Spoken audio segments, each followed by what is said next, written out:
السلام علیکم ورحمۃ اللہ وبرکاتہ نحمدہ و نصلی علی رسولہ الکریم خاتم النبیین محمد مصطفیٰ رسول اللہ وعلیہ آلہ وصحبہ اجمعین و اہل بیت مقربین مطہرات دائما وابدا بدوام ملک اللہ اللہم صلی علی سیدنا محمد وعلی آل سیدنا محمد وعلی آلہ وصحبہ اجمعین برحمتک یا ارحم الراحمین اللہم صلی علی محمد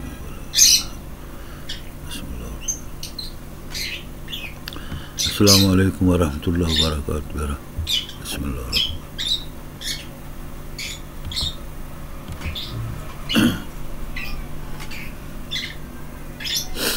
برحمتک یا ماشاء اللہ لا حول ولا قوۃ الا باللہ العلی العظیم سبحان اللہ والحمد للہ ولا الہ الا اللہ واللہ اکبر ولا حول ولا قوۃ الا باللہ العلی العظیم۔ تو تمام سامعین، ناظرین، سننے والے حضرات، السلام علیکم دوبارہ۔ یہ سلسلہ دوسرا، اس بات چیت ذکر کا دوسرا حصہ شروع ہو گیا ہے۔ ذکر ہو رہا تھا حضرت خضر علیہ السلام کا، الحمدللہ رب العالمین۔ تو حضرت خضر علیہ السلام اولیاء اللہ، مقربین، معظمین، صالحین، مفلحین نے اپنے بیشتر کتابوں میں آپ کی ملاقات کا بھی حوالہ دے کر کس طرح کتنے وظیفے، کتنے دن، کتنے سال وظیفے کیے پھر وہ حاصل ہوا۔ تو یہ مقام اولیاء اللہ ہے۔ عام انسانوں کے پاس اتنی استطاعت، ہمت یا توفیق جو ہے بڑی محنتوں اور ذکر اذکار، عبادت کرنے سے حاصل ہوتی ہے۔ تو تمام دوستوں، احباب و ناظرین، سامعین اکرام، تو یہ سلسلہ شروع اس لیے کیا گیا کہ جن لوگوں نے اس کا انکار کیا، اس چیز کا، یا اس چیز کو نہیں مانتے، یہ ان کا عقیدہ ہے، لیکن جو مانتے ہیں یہ وہ ان کا عقیدہ ہے۔ تو اس میں کوئی کسی قسم کی ممانعت یا ایسی جھگڑالو بات نہیں ہے۔ تو اللہ عالم و رسولہ عالم، حسبنا اللہ و رسول الکریم و القرآن الکریم و کتاب اللہ الحمید و سنت نبی و حدیث رسول اللہ صلی اللہ تعالیٰ علیہ وآلہ وسلم، آمین یا رب العالمین۔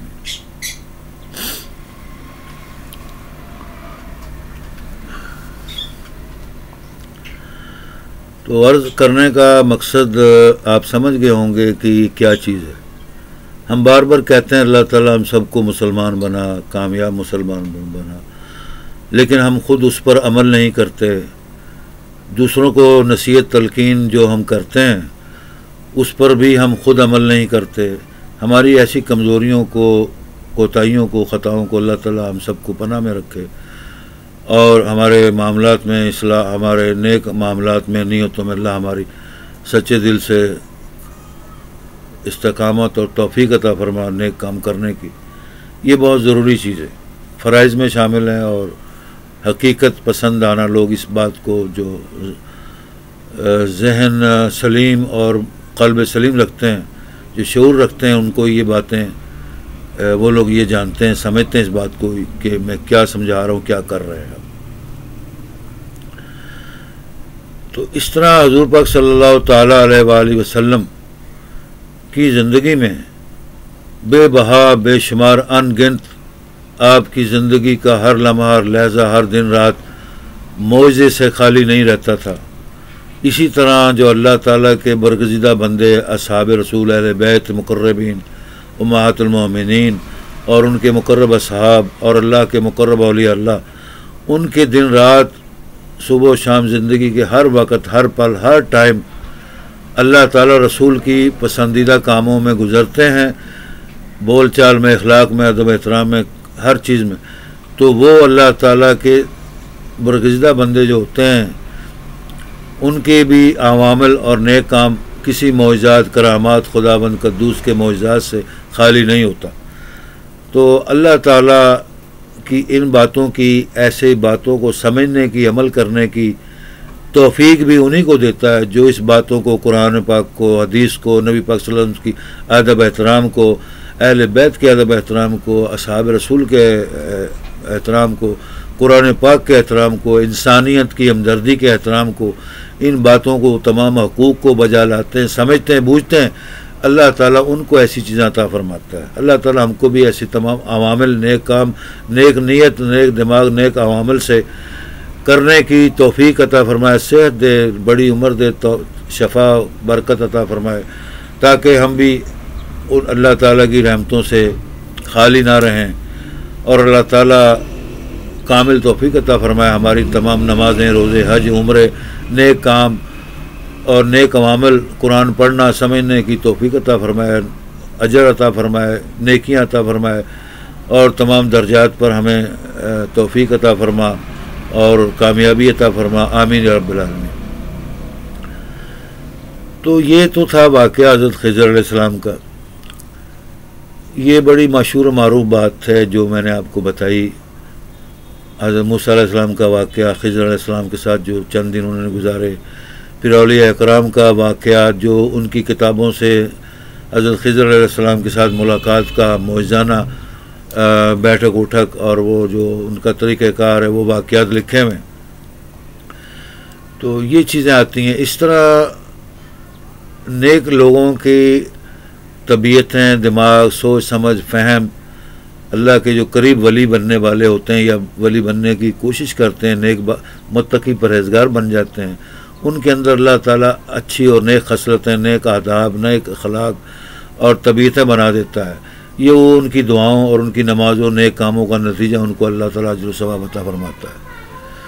تو یہ چیزیں، تمام چیزیں جو ہیں اللہ تعالیٰ کی توفیق سے ملتی ہیں۔ تو یہ چیزیں سمجھنے کے لیے ہمیں اپنے تمام قیمتی دنیا کے وقت میں سے وقت نکال کر عمل و کردار اور اس کام میں پڑھنے کے لیے توفیق اور ہمت اور نیک نیت اور نیک عمل کی نیت اور ٹائم چاہیے، وہ ٹائم نکالنا پڑتا ہے۔ بغیر ٹائم نکالے، بغیر وقت دیے کوئی کام صحیح نہیں ہوتا۔ ہمیشہ نیک کام کے، جیسے نماز کا ٹائم ہوتا ہے تو نماز پڑھنی چاہیے، نماز کو سے غفلت نہیں کرنی چاہیے۔ زندگی کے اندر اللہ تعالیٰ نے ہمت، سمجھ، بوجھ، ٹائم دیا ہے، قرآن پاک کو پڑھنا، سمجھنا، سیکھنا چاہیے۔ اپنے آپ کو، بال بچوں کو، بچے بچیوں کو، اہل خانہ کو، اپنے اہل اقربا کو، اصدقاء کو، دوستوں کو قرآن پاک سکھانا چاہیے، خود بھی عمل کرنا چاہیے۔ تو یہ عوامل برگزیدہ عوامل ہیں۔ اللہ تعالیٰ کے نبی پاک صلی اللہ علیہ وسلم کی حدیث میں واضح مذکور ہے، دنیا کے ہر عالم فاضل اس حدیث کو جانتا ہے۔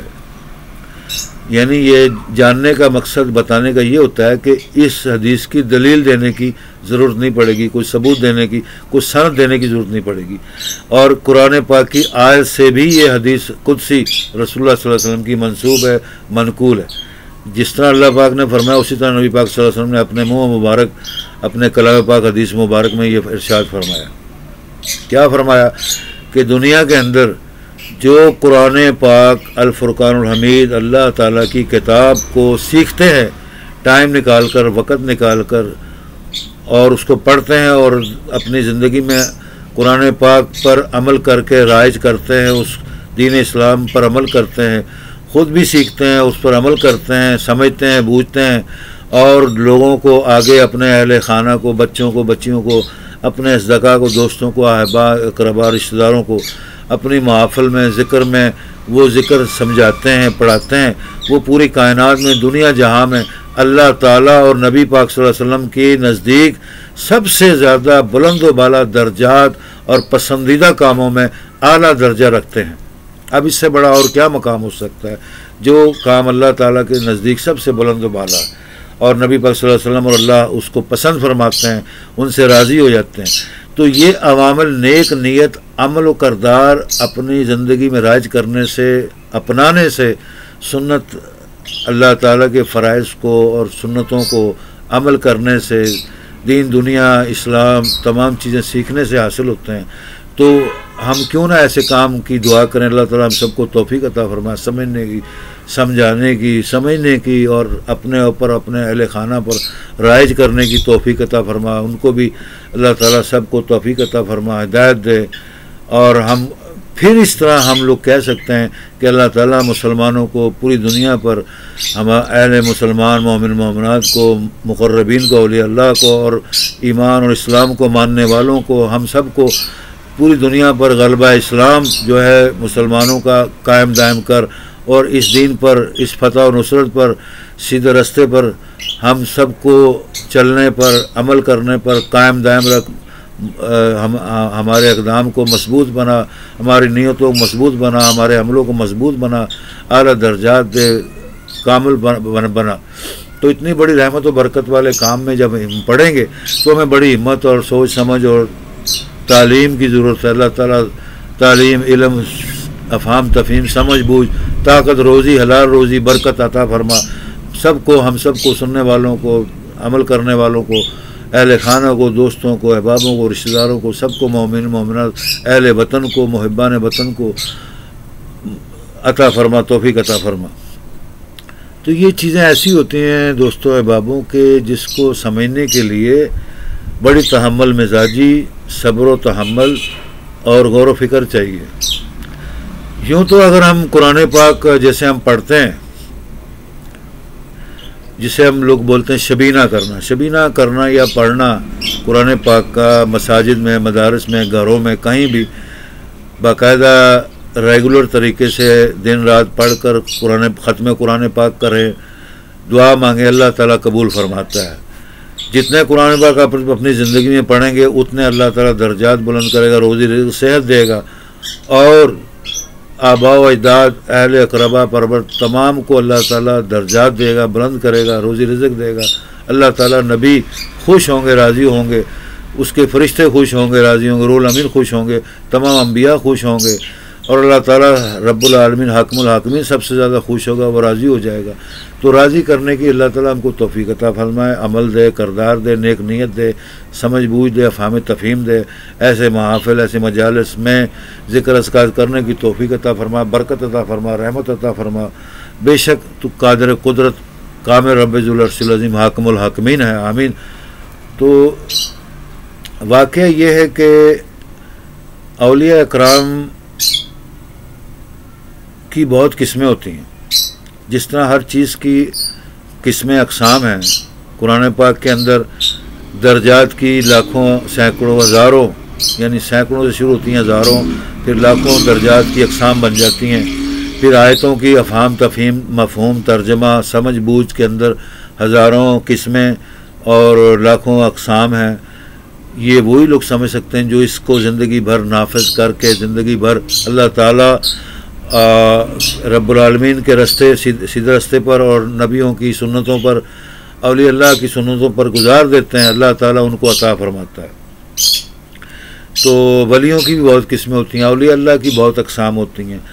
یہ تو عبد القادر جیلانی رحمۃ اللہ تعالیٰ کی مشہور روایت اور حقائق اور اس واقعے اور اس روشنی میں پتہ لگ گیا کہ اللہ تعالیٰ نے کسی شخص کی کوئی پہچان ایسی نہیں بنائی، کسی ولی کی، کسی بزرگ کی، کسی عالم کی، کسی مفتی کی، مفکر کی، یا کسی ولی اللہ کامل کی، یا ولی اللہ چھوٹا ہو یا بڑا ہو، اس کی کوئی پہچان نہیں ہے۔ نہ کسی عالم مفکر کی اس کی پہچان ہے کہ وہ چہرے سے، شکل و صورت سے پہچانا جائے، اس کے کوئی لاکھوں ہزاروں سونے کے ہیرے کے تمغے لگے ہوئے ہیں، یا کوئی سر پر سونے کے یا ہیروں کے سینگ لگے ہوئے ہیں کہ آپ کو پتہ لگ جائے۔ یہ انسان کے عمل و کردار، گفتار، اخلاق، زبان، علم، حکمت، سمجھنا سمجھانے کی جو توفیق ہوتی ہے اللہ تعالیٰ نے عطا فرمائی ہوتی ہے، اس سے پتہ لگ جاتا ہے۔ میں نے اپنا ایک چھوٹا سا واقعہ بتاؤں۔ ایک بار میں لاہور جا رہا تھا، لاہور جاتے ہوئے ایک مجھے ٹرین میں سفر کے اندر بزرگ ملے جو بڑے باریش تھے، سر پر عمامہ تھا سفید رنگ کا اور کالی چادر اوڑھی ہوئی تھی، اور جو عربیوں کی طرح ڈریس پہنا ہوا تھا، ہاتھ میں تسبیح تھی، بار بار ذکر کرتے تھے، نماز کے ٹائم نماز پڑھتے تھے۔ تو میں نے بھی ان کے ساتھ ٹرین میں نماز پڑھی۔ پھر جب ہم بیٹھے تو ذکر اذکار قرآن کی باتوں کا ہونے لگ گیا۔ لاہور کا اسٹیشن قریب آنے لگ گیا تو میں نے بڑا بغور مطالعہ کیا تو پتہ لگا کہ وہ بہت پڑھے لکھے، ڈبل ایم اے، ڈبل پی ایچ ڈی بزرگ ہیں، بڑے کامل بزرگ ہیں۔ یقیناً جو اتنا قابل بزرگ ہوگا وہ اللہ کا ولی ہو سکتا ہے۔ بے شک اگر اللہ کی ولی کی پہچان نہیں ہے، لیکن اللہ کے ولیوں کی صفات اور اعمال، کردار، زبان، گفتار، نیت، اٹھنے بیٹھنے کے عوامل سے ان کی کچھ نہ کچھ نشانیاں ظاہر ہو جاتی ہیں، جس سے پتہ لگتا ہے یہ ولی کامل ہے، ولی اللہ ہے۔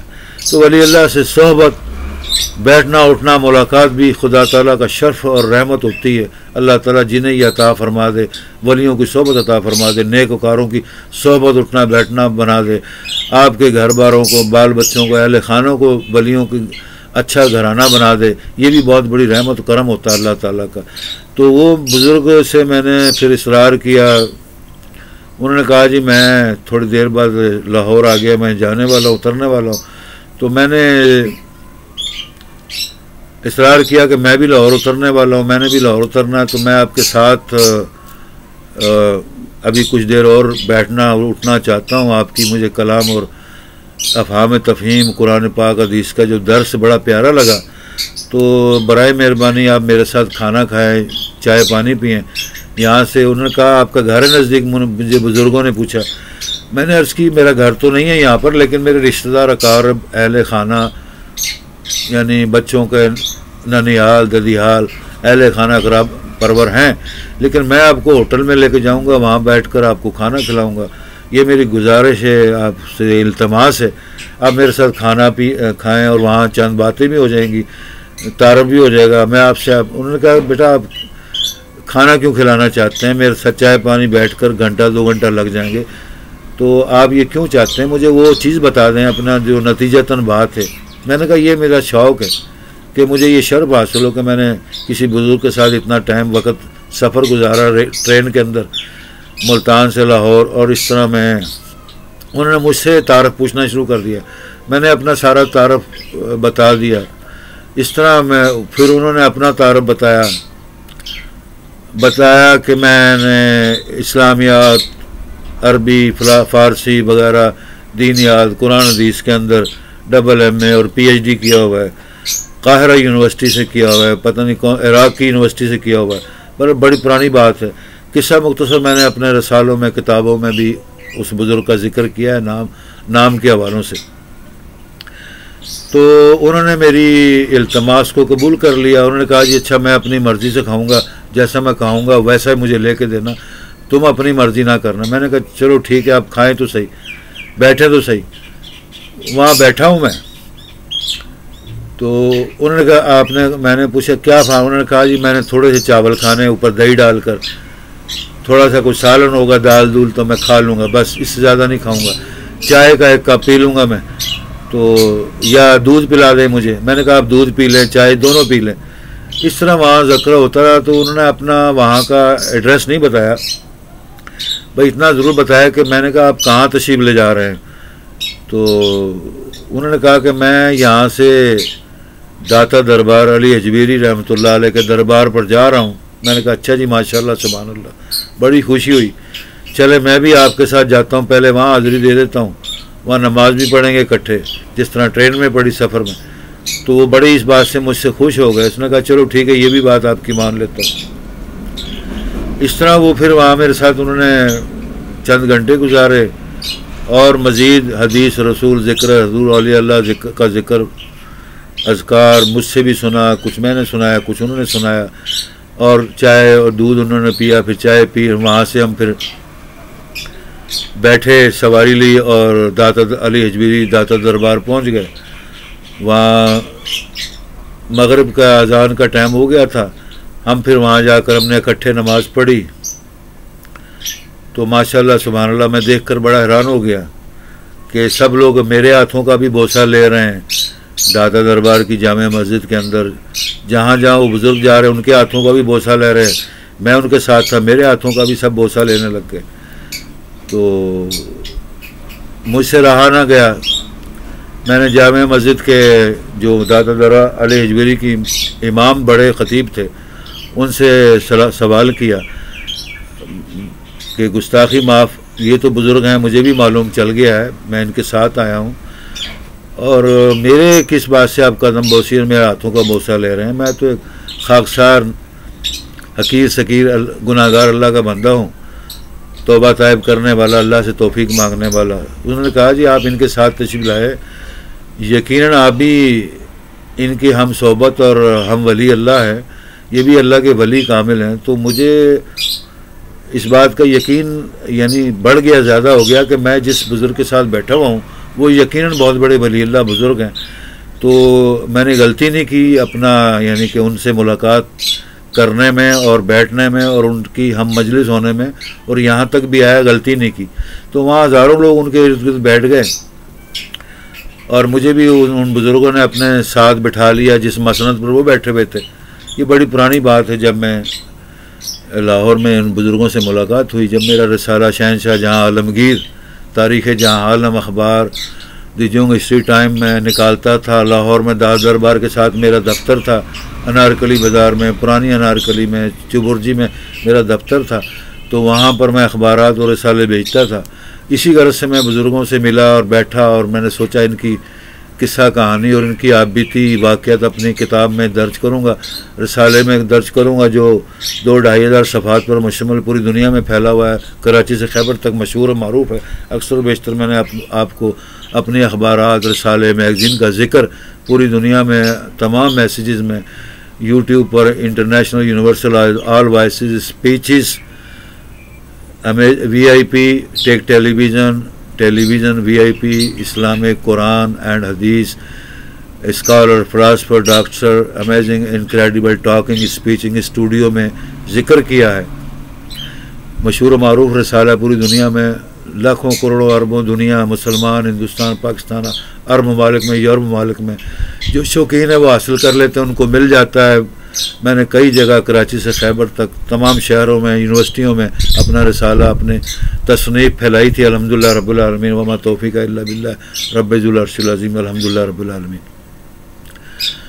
تو بہرحال جی وہ لوگ جو ہزاروں کی تعداد میں ساری مسجد اور دربار کے لوگ آپ کے حلقہ احباب میں شامل ہو کر بیٹھتے، آپ کا ذکر اذکار سنتے، میں بھی قائل ہو گیا، میں نے بھی سنا ان کا ذکر، میں مزید قائل ہو گیا، کیونکہ ٹرین کا تو مختصر سفر تھا، 4-5 گھنٹوں کا ایک دن کا، پھر 2-3 گھنٹے ہوٹل کی ملاقات تھی، پھر مسجد کی ملاقات، پھر دادا دربار کے اندر ملاقات.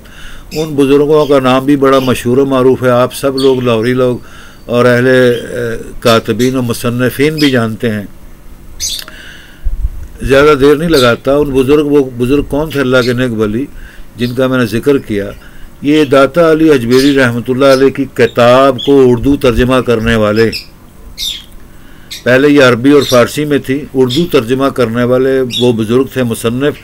اور داتا علی اجمیری کے دربار مقدس کے اوپر جو اشعار عربی میں، فارسی میں، اردو میں لکھے ہوئے ہیں، وہ تمام اشعار عربی کے، فارسی کے، وہ یہ بزرگ تھے جو میرے ساتھ ہم مجلس بیٹھے ہوئے تھے. یہ اس کے بہت بڑے شاعر تھے. جیسے وہ آپ نے شعر سنا ہوا ہے نا جی، گنج بخش فیض عالم، مظہر نور خدا، راہ برا رہنما و رہنما پیر کامل مرشدہ. یعنی کہ یہ تمام اشعار جو دربار مقدس کے اوپر داتا علی اجمیری کے لکھے ہوئے ہیں، وہ ایک بہت بڑی کتاب ہے جو ان بزرگوں نے تحریر کی اور آپ کی کتابوں کا ترجمہ کیا.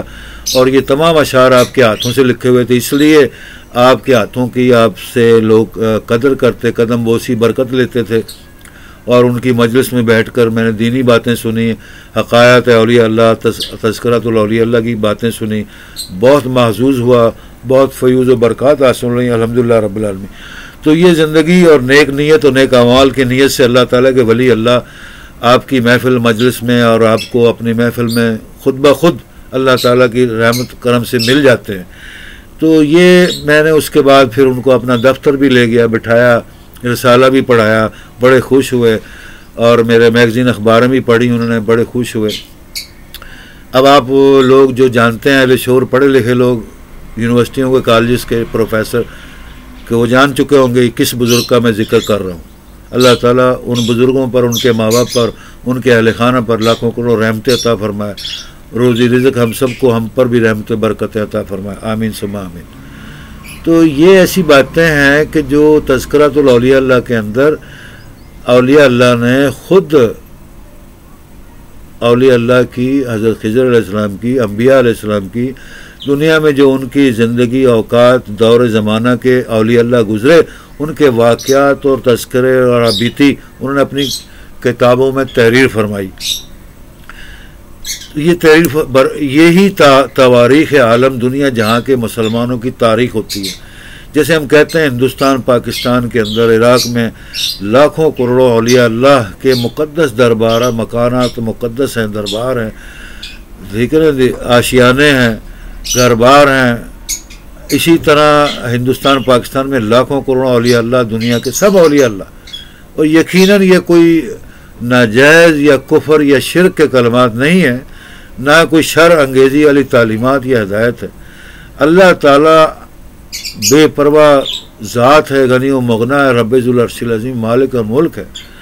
وہ جس کو چاہے عزت دے دے، جس کو چاہے بلند مقام پر عطا فرمائے، جس کو بادشاہ عطا فرمائے، جس کو حکومت عطا کر دے زمین کی جہاں کی، اور جس کو ولایت عطا کر دے، جس کو اپنا ولی بنا لے، جس کو اپنا نبی بنا لے، جس کو اپنا رسول بنا لے، جتنا اپنا قریبی ولی اللہ کامل بنا لے، جس کو علم عطا کرے، روزی رزق عطا کرے، صحت عطا فرمائے، عمر بڑھائے، یا جو مرضی کرے، یہ اس کے اختیار میں. وہ مالک الملک ہے، رب ذو العرش العظیم ہے، خالق قادر قدرت ہے. اس نے 1,24,000 پیغمبران خدا دنیا میں پیدا کیے، ان کے رشتہ دار ماں باپ بہن بھائی اقربا پرور برادری بنائی، بال بچے پیدا کیا، اولاد پیدا کی. اس طرح تمام اولیاء اللہ کرامن کاتبین اور تمام فرشتے اولیاء اللہ جو دنیا میں لاکھوں کروڑوں دنیا میں آ رہے ہیں، آئے ہیں، تشریف لا چکے ہیں، سب پر اللہ کی لاکھوں کروڑوں رحمتیں ہوں، ان کے ماں باپ پر، ان کے اہل قربا پر، ان کے مقامات پر، ان کے مقدس زیارات پر، مساجد میں اور تمام جگہ پر. اسی طرح انبیاء اللہ پر تمام رحمتیں اللہ تعالیٰ عطا فرمائے. ہم پر بھی سب پر لاکھوں کروڑوں رحمتیں عطا فرمائے، ہدایت دے، توفیق دے، نیک نیت نیک عوامل کام کرنے کی توفیق دے. تمام لوچ لفانگ بدماشی چوری ڈکیتی زنا منشیات بغیرتی اور شیطانی اور منافق حاسد فتنہ فساد کے عملیات اور عوامل سے ہم کو اللہ تعالیٰ طاقت سے پناہ میں رکھ، رحمت عطا فرما، برکت عطا فرما، نیک کاموں کرنے کی توفیق عطا فرما ہمیشہ، آمین. اسی لیے یہ دعائے فاتحہ کا یہی مطلب بنتا ہے، الحمدللہ رب العالمین. اور دعائے فاتحہ مکمل پڑھنی چاہیے، یہ بھی ذکر اذکار ہے اور نماز کا سب سے بڑا وظیفہ ہے. اور اسی طرح درود پاک، ذکر اذکار، قرآن پاک کی تلاوت بھی نماز میں کی جاتی ہے. یہ بہت بڑا وظیفہ ہے نماز پاک. الصلاۃ معراج المومنین، نبی پاک صلی اللہ علیہ وسلم نے فرمایا نماز تو ایک اللہ اور نبی کے ماننے والے سچے مومن کی معراج ہے، یعنی اس کی یہ پہچان ہے، یہ معراج المومنین ہے. جس طرح معراج عرش العظیم اللہ تعالیٰ کے نبی خاتم النبیین کی ہے، یہ نماز قائم کرنا، پڑھنا سچے دل سے، خشوع خضوع سے، تقوی سے، تمام سنت فرائض کے اہتمام کرنے سے، نیک نیت سے، یہ معراج المومنین ہے. اور جو اللہ تعالیٰ کی رب کی رحمت اور عنایت اور فضل و کرم حاصل کرنا چاہتا ہے وہ نماز ترک نہ کرے. تذکرۃ الاولیاء اللہ کے اندر ذکر ہے کہ اللہ کے ولیوں کی پہچان، سب سے بڑی پہچان تو نماز، روزہ، کلمہ، درود پاک، زکوٰۃ، صدقات، خیرات ادا کرتے اور ان کے پابند ہوتے ہیں قرآن پاک کی تعلیمات کو حاصل کرنے، عمل کرنے اور ذکر اذکار پھیلانے میں، اور دن رات اللہ کی بات کرنے، ذکر کرنے، تسبیح کرنے میں وہ اپنے وقت کو، زندگی کو گزار دیتے ہیں. اور اہل خانہ اقربا پرور دوستوں میں جہاں بیٹھتے ہیں اللہ تعالیٰ، نبی کا، رسول کا، قرآن کا ذکر کرتے ہیں، حق ذکر کرتے ہیں. کسی حقیقت کو، کسی بھی سچائی کو چھپاتے نہیں ہیں، چوری نہیں کرتے، ڈاکہ نہیں مارتے، کسی کی کہی ہوئی بات کا یعنی کہ نقل کر کے باندروں کی طرح نقل نہیں کرتے، وہ حقیقت کو چھپاتے نہیں ہیں. اور اسی لیے اللہ تعالیٰ کے وہ برگزیدہ بزرگ بندے نیک ولی کامل بن جاتے ہیں، اور اللہ تعالیٰ کی رحمتیں ہوتی ہیں، شفا ہوتی ہے، ان کی دعاؤں میں، ان کی اعمال میں، اٹھنے بیٹھنے میں برکت عطا اللہ تعالیٰ کرتا ہے، رحمت عطا کرتا ہے. سبحان اللہ و بحمدہ سبحان اللہ العظیم. تو یہ چیزیں بھائی میرے، غور و فکر، نیک نیت، نیک عوامل، سچے دل سے توبہ کرنا، سچے دل سے نیک کام کے لیے عمل کرنا، جانا. نبی پاک صلی اللہ علیہ وسلم کی ایک حدیث مبارک ہے کہ جیسے میں نے آپ کو تذکرہ پہلے میسج میں کیا کہ کوئی حج کی نیت سے، عمرے کی نیت سے جاتا ہے تو وہ اس کو حج عمرے کا ثواب اللہ تعالیٰ عطا کرے گا.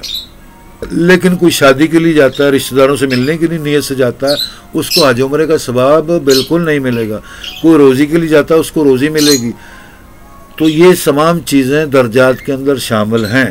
اسی طرح نبی پاک صلی اللہ علیہ وسلم نے فرمایا، یہ کلام کی آیت بھی ہے، کہ اگر نیک اللہ کا مومن کامل بندہ جس کا کردار، اخلاق، گفتار، اٹھنا بیٹھنا سنت نبی صلی اللہ علیہ وسلم اور محبت خلوص اسلام اور محبت مسلمانوں کی طرح ہے، اولیاء اللہ کی طرح، تو وہ اگر نیت کرتا ہے کہ میں نماز ادا کروں، اور نماز کا پابند بھی ہوتا ہے، نماز کا پابند بھی ہے اور قائم کرتا ہے، لوگوں کو بھی کراتا ہے، خود بھی پڑھتا ہے اور لوگوں کو سچی ہدایت کرتا ہے، تو حضور صلی اللہ علیہ وسلم نے فرمایا کہ اگر اس کی خدا نہ خواستہ کوئی نماز قضا ہو جائے تو اللہ تعالیٰ اس کا برا نہیں مانتا، اس کی ہر نماز کے بدلے اس کو لاکھوں کروڑوں درجات نیکیاں عطا کرتا ہے.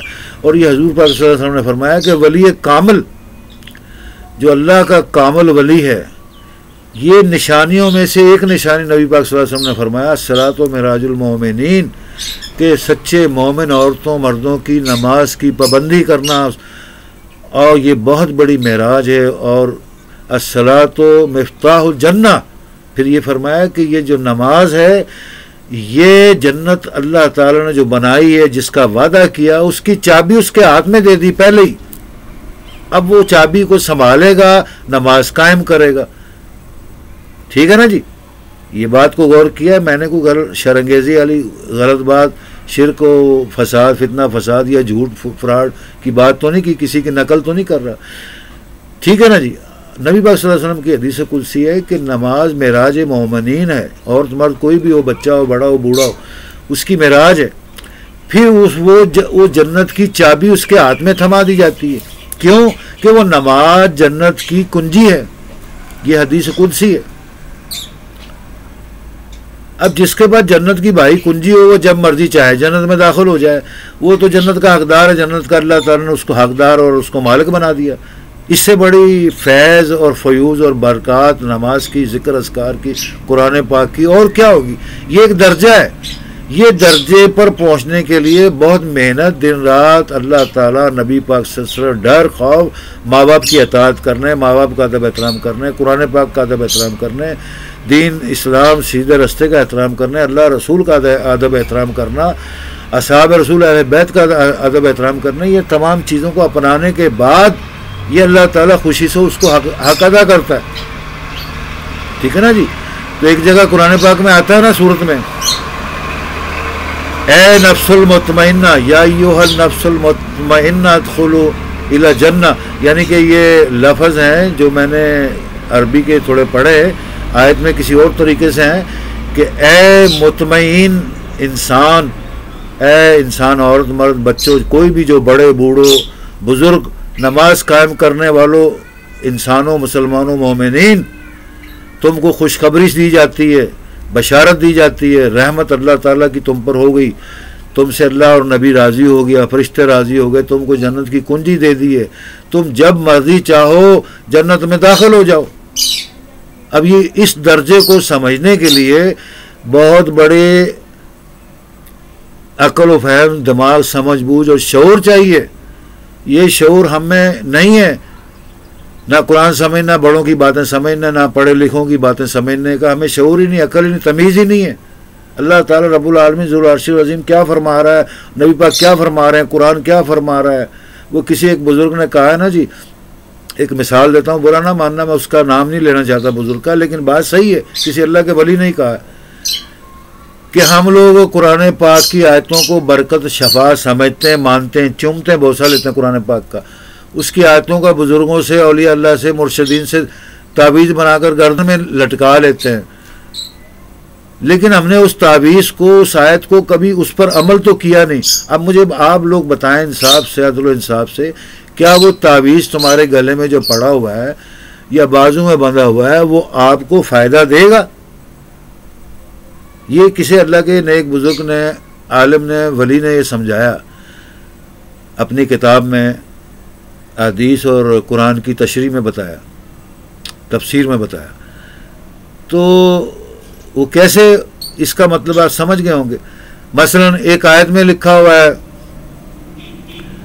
کہ نماز قائم کرو، اقیم الصلاۃ، یا اتقوا اللہ و اطیعوا الرسول، اطیعوا اللہ و اطیعوا الرسول، ایک مشہور و معروف آیت ہے جو ہدایت کے لیے اللہ تعالیٰ نے تمام دنیا اہل علم و مفکرین و مسلمان و مومنین سب کو یہ سمجھایا، کیونکہ یہ سارے جہاں کے لیے ذکر نصیحت ہدایت رشد و ہدایت ہے۔ وہ حاصل کرنا چاہتا حاصل کرے، نہیں حاصل کرنا چاہتا، اللہ تعالیٰ کی ذات بے پرواہ ہے۔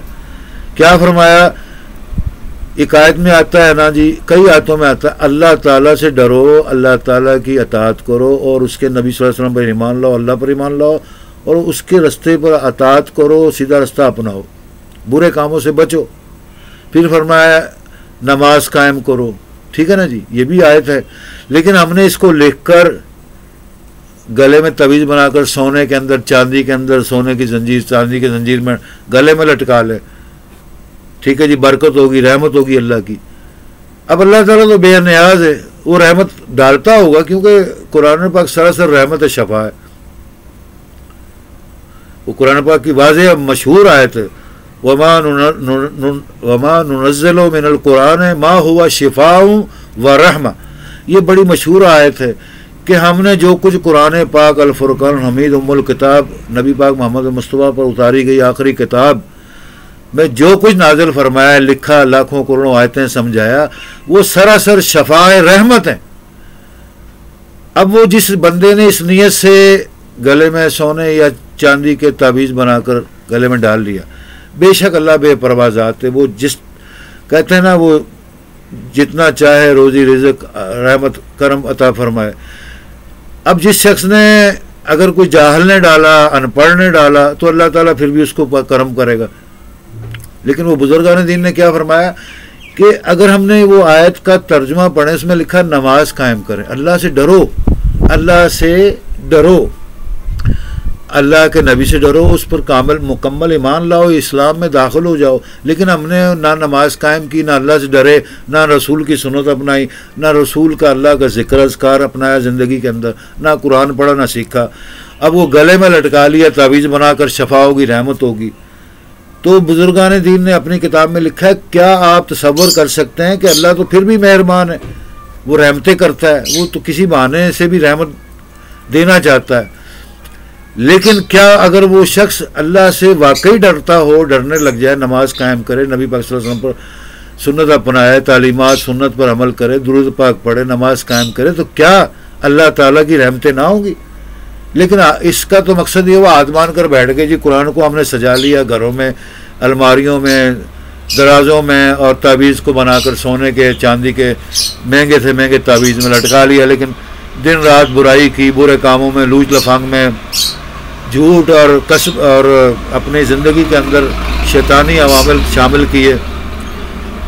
اب اللہ تعالیٰ کی رحمت یہ ہوگی کہ وہ آپ کو بار بار بچائے گا اس تعویذ کے صدقہ اور رحمت سے، لیکن ہم لوگ نہیں بچتے۔ اب پھر بھی سراسر نیک اچھی باتیں سن کر بھی عمل نہ کریں تو گمراہی پر چلتے رہیں، تو اللہ تعالیٰ کی ذات آپ کو بچاتی رہے گی، بس اس کی شفا رحمت یہ ہوگی۔ لیکن اگر ہم نے اس آیت پر عمل کیا ہے، اس آیت اور حدیث پر، اور اس آیت کا مطلب سمجھا، مقصد سمجھا، تو اللہ تعالیٰ کی لاکھوں کروڑوں انعام و اکرام، رحمتوں، برکتوں سے ہم اس کی فیوز و برکات سے مستفید ہوں گے۔ اگر نہ عمل کریں گے تو اس لاکھوں کروڑ رحمتوں سے دور ہو جائیں گے۔ تو اللہ تعالیٰ ہم سب کو تمام برائیوں، فتنہ فسادیوں، جاہل لوگوں سے، برائیوں سے، شیطانی گروہوں سے، فسادی گروہوں سے پناہ میں رکھے۔ قرآن پاک کو، نبی پاک صلی اللہ علیہ وسلم کی تعلیمات کو مقدس جان کر صرف اس کا ادب احترام جو ہے وہ ضروری ہی نہیں ہے، بلکہ اس پر عمل کرنا بھی بہت بڑا فرائض میں شامل ہے۔ یہ سب سے زیادہ اہمیت اور فرائض اور اعلیٰ درجات کی چیزیں ہیں جن کو اپنانے سے زندگی میں اللہ تعالیٰ کی رحمتیں کروڑوں، جیسے میں نے آپ کو عرض کی کہ نماز جنت کی کنجی ہے، نماز مومن کی معراج ہے، ٹھیک ہے نا جی۔ نماز ایک ایسا عمل ہے جو 12 مہینے ہر وقت، ہر دن رات آپ ادا کر سکتے ہیں۔ اللہ تعالیٰ کی نماز ادا کریں، عبادت کریں، نبی پاک صلی اللہ علیہ وسلم پر درود پاک پڑھیں، اپنے ماں باپ، اہل اقربا، بزرگوں کی، سب کے لیے اپنے لیے دعائیں کر سکتے ہیں۔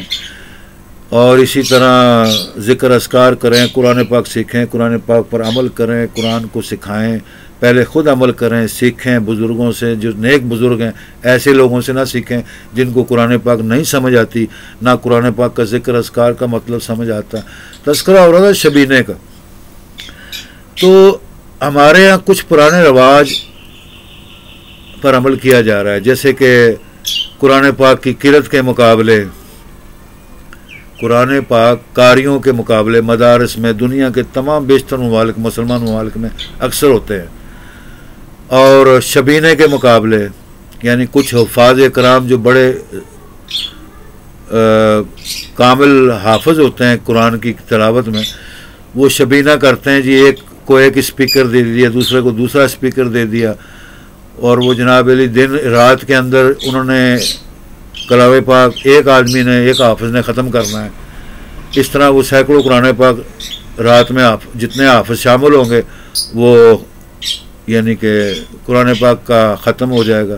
پھر وہ صبح اٹھ کر نماز کے بعد دعا کرتے ہیں اس کی فیض و برکات حاصل کرنے کے لیے۔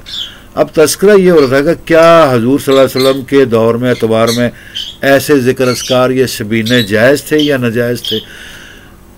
میں آپ کو پہلے گستاخی کی معافی چاہتا ہوں۔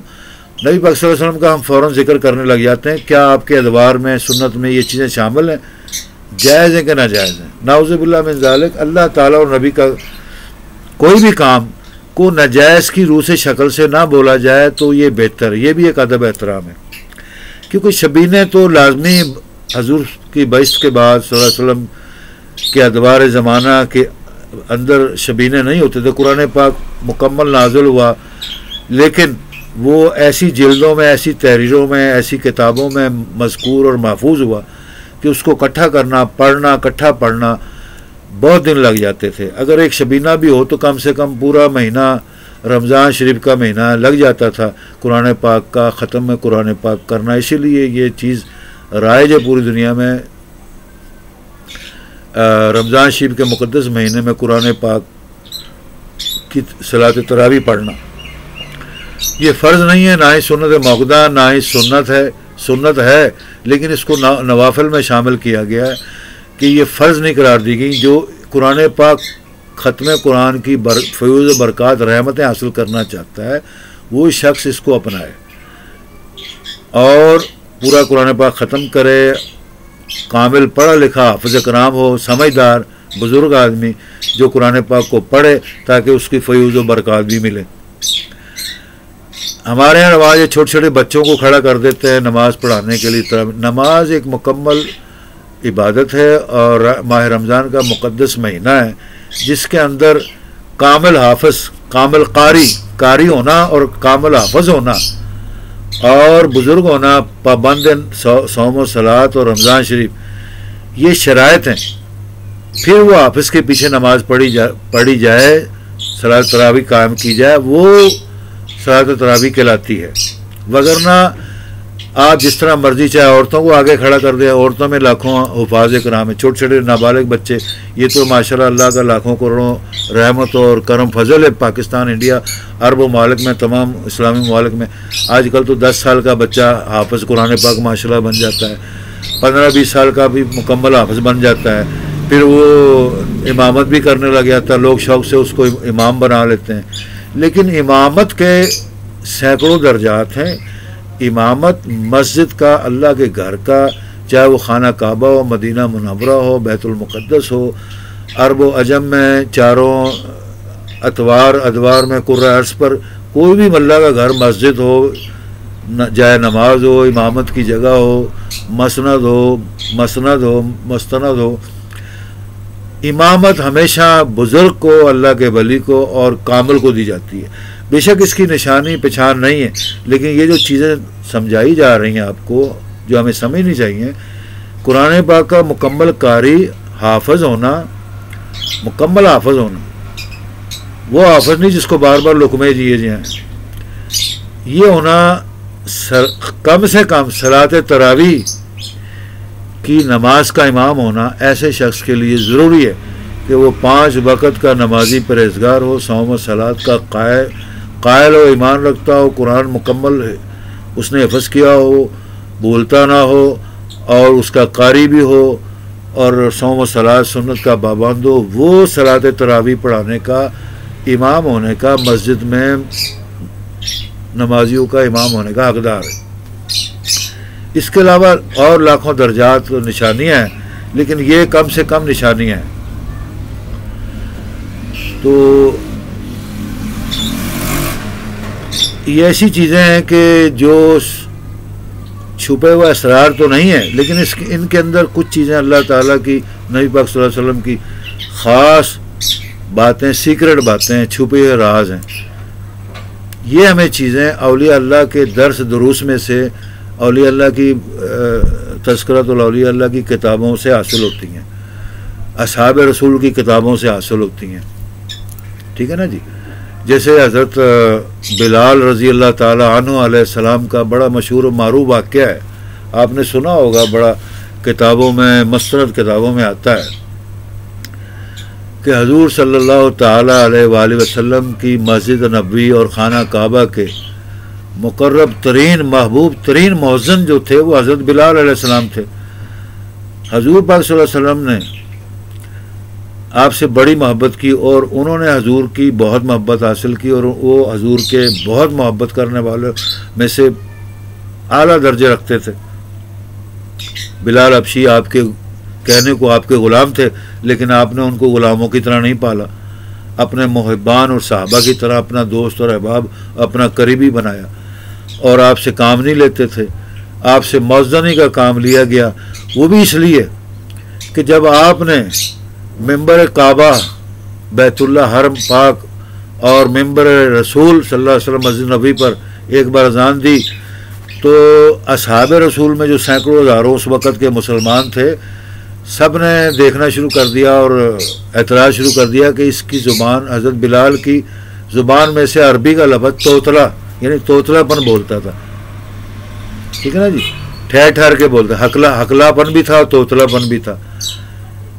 تو جب آپ نے شوق سے اذان دی، حضور پاک صلی اللہ علیہ وسلم نے سنا، بہت پسند فرمایا، اور گلے لگا لیا، آپ کا بوسہ لیا حضرت بلال کا، فرمایا آپ ہی اذان دیے۔ لیکن اصحاب رسول میں اکثر و بیشتر، یعنی زیادہ تر اصحاب رسول نے اعتراض کیا کہ یا رسول اللہ، فلاں صحابی، فلاں آپ کا قریبی، فلاں آپ کا دوست، فلاں یہ اصحاب میں سے اس کی آواز، اس کی قرأت قرآن، اس کی قاری قرآن ہے، وہ اس کی زبان الہامی زبان اور بڑا خوشلو زبان ہے، خوش اخلاق زبان ہے، جب وہ اذان دے گا اس کا دبدبہ رو بھی بہت پڑے گا۔ حضور پاک صلی اللہ علیہ وسلم نے فرمایا کہ بلال کی اذان میں آپ کو کیا حرج لگتا ہے؟ سب نے، جو اعتراض کرنے والے، سب نے یہی کہا کہ اس کی اذان ہمیں سمجھ نہیں آتی۔ کس کی اذان سمجھ نہیں آتی؟ حضرت بلال رضی اللہ تعالی عنہ علیہ السلام کی، جو اول پہلے مؤذن کعبہ حرم اور مؤذن ممبر رسول اور اول مؤذن اسلام ہے، بلال کی اذان نہیں سمجھ آتی۔ یہ آپ نے جب ارشاد فرمایا، سب صحابہ جو ہزاروں سینکڑوں کی تعداد میں، لاکھوں کی تعداد میں موجود تھے، سب نے ندامت سے، ادب سے حضور کے آگے سر جھکا دیا۔ یا رسول اللہ، آپ جانیں، آپ کا یہ عموماً اصحاب رسول کے منہ پر الفاظ ہوتے تھے جب کوئی بات سمجھ نہیں آتی تھی، گھبراتے نہیں تھے، کیونکہ آپ اصحاب رسول سے زیادہ عاشق رسول دنیا کائنات میں کوئی ہو سکتا ہے؟ اہل بیت اور اصحاب رسول سے زیادہ ادب سے، احترام سے یوں جھکا لیتے تھے سر کو، کہتے تھے اللہ اور اس کا رسول جانتا ہے۔ یہ اکثر حدیث میں بھی یہ لفظ استعمال ہوتا ہے، اللہ اور اس کا رسول جانتا ہے۔ تو نبی پاک صلی اللہ علیہ وسلم نے فرمایا، ہاں ٹھیک ہے، میں جانتا ہوں، آپ سب نے حق کہا، شہادت دی اس بات کی، آپ کوئی اعتراض نہ کریں، میں نے اس کو مؤذن مقرر کیا ہے، اس کی اذان سنو۔ تم لوگ نہیں جانتے اس بلال کا کیا رتبہ، کیا مقام ہے، تم کو تو اس کی زبان توتلی حقلاٹ نظر آتی ہے کہ وہ بول نہیں سکتا عربی کا لفظ، یعنی یہ اذان بول نہیں سکتا۔ کون سی اذان؟ اللہ اکبر، اللہ اکبر، اللہ اکبر، اللہ اکبر، اشہد ان لا الہ الا اللہ، اشہد ان لا الہ الا اللہ، اشہد ان محمد رسول اللہ، اشہد ان محمد رسول اللہ، حی علی الصلاۃ، حی علی الصلاۃ، حی علی الفلاح، حی علی الفلاح، اللہ اکبر، اللہ اکبر۔ لا الہ الا اللہ سبحانک رب العزت عما یصفون والسلام علی المرسلین. تو آپ نے فرمایا تم تو یہ اس کی آواز میں نقص اور اس کی یعنی کہ بول چال میں، ادائیگی میں، اس کی زبان میں نقص نکالتے ہو. تمہیں کیا پتہ بلال کون ہے اور کیا ہے؟ سب نے سر جھکا دیا. اللہ اور اس کا نبی بہتر جانتے ہیں، ہم آپ کے حکم کو بجا لاتے ہیں، آپ کی جیسی مرضی. فرمایا میں نے اس کو مؤذن بنایا، میں نے چنا، میں نے اس کو حکم دیا اذان دے. تو اس طرح اذان دینی حضرت بلال نے شروع کر دی. تو جب آپ نے کہا تھا نا جی کہ آپ کیا جانتے ہیں بلال کون ہے، کیا اس کا کیا مقام، کیا درجہ ہے دین اسلام میں اور اللہ تعالیٰ اور نبی کے نزدیک، تو اصحاب حضور نے سب نے سر جھکا دیا تھا. تو آپ خاموش ہو گئے تھے. آپ نے فرمایا اذان دی، نماز پڑھائی، وقت گزر گیا. کچھ عرصے بعد اصحاب رسول نے اکٹھے ہو کر یہی بات، یہی سوال دوبارہ حضور پاک صلی اللہ علیہ وسلم شفیع ام صاحب المقام محمود سے فرمایا، عرض کی یا رسول اللہ معظم، یا رسول اللہ الکریم رحمۃ اللہ علیہ، ہم آپ سے کچھ سوال پوچھنا چاہتے ہیں. اور عموماً اصحاب رسول حضور پاک صلی اللہ علیہ وسلم سے مسجد نبوی میں، خانہ کعبہ میں، آپ کی مجلس میں آپ کو حق اختیار دیا تھا کہ سوال کسی قسم کا کریں، میں جواب دوں گا. اور تمام یہ سوال کرتے تھے. وہ اسی طرح تمام اصحاب رسول اہل بیت امہات المومنین حضور صلی اللہ علیہ وسلم کی احادیث کی راوی بن گئے، مصنف بن گئے. اکثر و بیشتر بہت سارے اصحاب کا رسولوں میں حدیثوں میں ذکر آتا ہے کہ فلاں صحابی سے یہ حدیث منقول ہے، راوی ہے. تو یہ مقام ہے اصحاب رسول کا، جو آپ کے ہم مجلس خود روبرو سامنے آمنے بیٹھ کر آپ کی احادیث کو تحریر فرماتے تھے. تو حضور پاک صلی اللہ علیہ وسلم نے فرمایا، ہاں، فرمایا کہ ایک دن آپ کو ہم نے کہا تھا کہ بلال کو اذان نہ دینے دیں. بہت صحابی موجود ہیں، بڑے بڑے قاری قرآن، بڑے بڑے آپ کے مجاہد، مبلغ، جرنیل فوج کے، اور آپ کے مقرر کردہ استاد، اور آپ کے مقرر کردہ آپ کے مشیر فلاں فلاں سے اذان دلوائیں. تو آپ نے سختی سے منع کر دیا تھا کہ آپ بلال کو نہیں جانتے، کیا آپ نے اذان کی ادائیگی پر اعتراض کرتے ہو اس کے الفاظات کی ادائیگی میں کہ وہ اکلا کے بولتا ہے یا توتلا پن بولتا ہے؟ خبردار، میں جانتا ہوں بلال، اور اللہ جانتا ہے بلال کیا ہے اور اس کا کیا مقام ہے. تو یہ حدیث دہرائی حضور کی. صحابہ نے پوچھا کہ ہمیں کم سے کم ہمارے گناہوں کو معاف فرمایا، ہماری وہ خطاؤں کو جو آپ کے ساتھ کی اور جو بلال کے متعلق سوچا تھا ہم نے غلط، وہ ہمیں معاف فرمایا. اے نبی اللہ کے رحمۃ اللہ عالمین، اس کا مقام تو بتا دیں حضرت بلال کا. کم سے کم ہم اپنی حدیثوں میں، کتابوں میں لکھ لیں اور یاد کریں، اور ڈریں ہم بھی بلال کی طرح نیک سچے اللہ کے اور نبی کے برگزیدہ بزرگ پسندیدہ صحابی اور ولی بن جائیں. اللہ اللہ، سبحان اللہ، سبحان اللہ. حضور پاک صلی اللہ علیہ وسلم کی آنکھوں میں آنسو آ گئے. فرمایا تم نے اس وقت جو بات کی تھی مجھے پسند نہیں آئی تھی، لیکن آج کی بات مجھے پسند آ گئی. اللہ تعالیٰ آپ پر، آپ سب پر، مومنین پر، مسلمانوں پر حضور پاک نے دعا دی، رحمت کرے. فرمایا دیکھو، جب یہ زمین پر بلال چلتا ہے، مسجد نبوی میں آتا ہے نماز پڑھنے، اذان دینے، اور خانہ کعبہ میں جاتا ہے، میرے ارد گرد رہتا ہے، تمہیں کیا معلوم کہ جب میں ذکر کرتا ہوں، نماز پڑھتا ہوں، تو عرش مولا کے اوپر، خانہ کعبہ کے اوپر جب معراج پر میں گیا تھا تو عرش کے اوپر آوازیں آ رہی تھی، دھم دھم دھم دھم دھم دھم، جیسے کسی بھاری بھرکم بہت بڑا کنگ ریسلر پہلوان ہوتا ہے نا جی، بہت بھاری بھرکم انسان ہو، پہلوان ہو، طاقتور انسان ہو، جب وہ زمین پر چڑھے تو اس کے جلنے کی دھمک بڑھتی ہے. چھت پر چڑھے تو چھت پر دھمک بڑھتی ہے، زمین پر چڑھے تو زمین دھمک بڑھتی ہے، لرز پڑتی ہے. تو حضور پاک صلی اللہ علیہ وسلم محمد مصطفیٰ رسول اللہ رحمۃ اللہ علیہ نے فرمایا کہ معراج کے اوپر جب عرش کے اوپر دھمک پڑ رہی تھی تو میں نے جبرائیل امین کو پوچھا، اے روح اللہ الامین، تمام کائنات اسمانوں زمینوں ملائکہ کے سردار، یہ عرش مولا اللہ ہے، یہ کم سے کم مجھے بتا کہ یہ کس کی آواز ہے بلال، یہ کس کی آواز ہے دھمک دھمک چل، یہ عرش پر کون چل رہا ہے؟ جبرائیل امین علیہ السلام نے فرمایا، تمام فرشتان محبان مقربین ملائکہ اور روح الامین پر سلامتی ہو، سلام و درود ہو، اور نبی پاک صلی اللہ علیہ وسلم آپ کی اہل بیت اصحاب پر درود ہو. روح الامین جبرائیل علیہ السلام نے فرمایا یا رسول اللہ آپ نہیں جانتے؟ حضور پاک صلی اللہ علیہ وسلم نے فرمایا نہیں میں نہیں جانتا یہ کس کی آواز ہے دھمک ہے. تو روح الامین نے فرمایا یہ آپ کی مسجد نبوی جس مقام پر آپ امامت فرماتے ہیں، جہاں سے آپ معراج کے لیے عرش پر تشریف لائے ہیں، یہ آپ کے مؤذن حضرت بلال کے قدموں کی آواز ہے. جب وہ خانہ کعبہ پر چڑھتے، ممبر پر چڑھتے ہیں اذان دینے، مسجد نبوی میں، خانہ کعبہ میں، مدینے میں جب وہ گھومتے ہیں تو اس کی قدموں کی آہٹ، قدموں کی آواز عرش پر سنائی دیتی ہے، تمام فرشتوں کی سنائی دیتی ہے. اللہ اللہ سبحان اللہ. حضور پاک صلی اللہ تعالیٰ علیہ وسلم فرماتے ہیں اللہ اللہ سبحان. آپ نے بھی بڑائی کی اللہ کی جگہ، اتنا بڑا مقام دیا اللہ تعالیٰ نے. میرے بلال حبشی، میرے غلام کو، میرے خادم کو، میرے مؤذن کو، میری مسجد کے میرے خدمت گزار کو اللہ تعالیٰ نے اتنا بلند مقام دے دیا.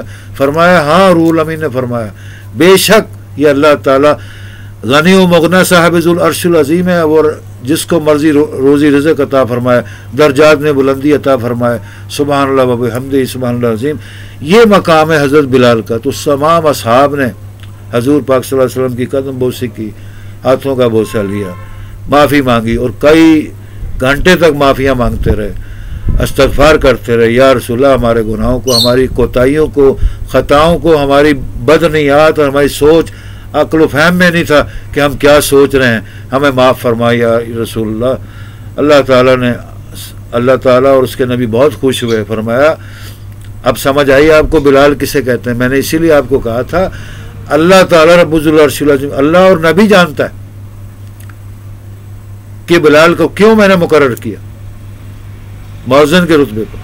یہ مقام بلال ہے. ٹھیک ہے نا جی. ایک بار کا اسی طرح اور واقعہ ہے نبی پاک صلی اللہ تعالیٰ علیہ وآلہ وسلم کا. یہ مقام درجات بلال کی بات آ گئی کہ تمام اصحاب رسول اللہ صلی اللہ علیہ وسلم کے ذکر اذکار کے اندر، محفل کے اندر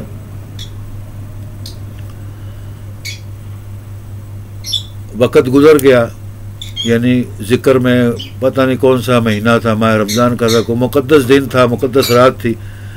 اللہ تعالیٰ کے تمام صحابی، اہل بیت، رسول مکرمین اس نیک مقدس کام میں مصروف تھے، رات جاگ کر عبادت کر رہے تھے کہ صبح ہو نہیں رہی تھی.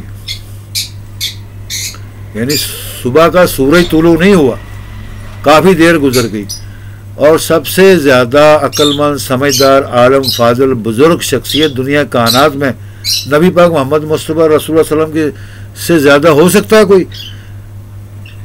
مسلمانوں کا عقیدہ ہے بعد از خدا بزرگ تو یہ قصہ مختصر صدق اللہ مولانا العظیم. تو حضور پاک صلی اللہ علیہ وسلم چونک گئے، گھبرا گئے، پوچھا کیا بات ہے، ایسا لگ رہا ہے نہ بادل ہے، نہ کوئی بارش ہے، نہ کچھ ہے، لیکن صبح کی سورج طلوع نہیں ہو رہا، صبح کا سورج طلوع نہیں ہوا، کیا بات ہے؟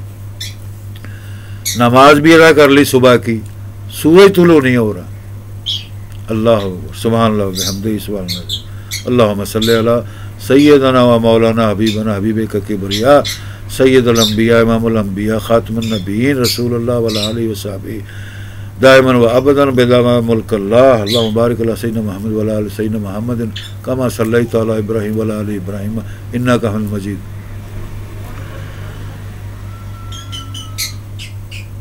تو اصحاب رسول بھی فکر میں پڑ گئے، پوچھا، پوچھ گچھ کی، گھوڑے دوڑائے،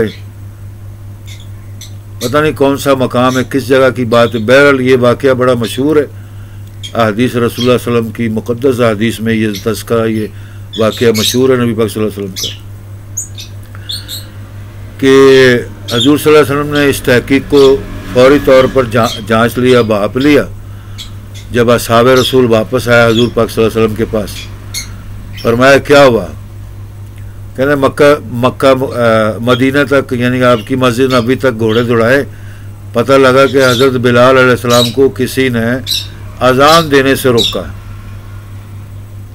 حضرت بلال علیہ السلام کو اذان دینے سے کسی نے روکا.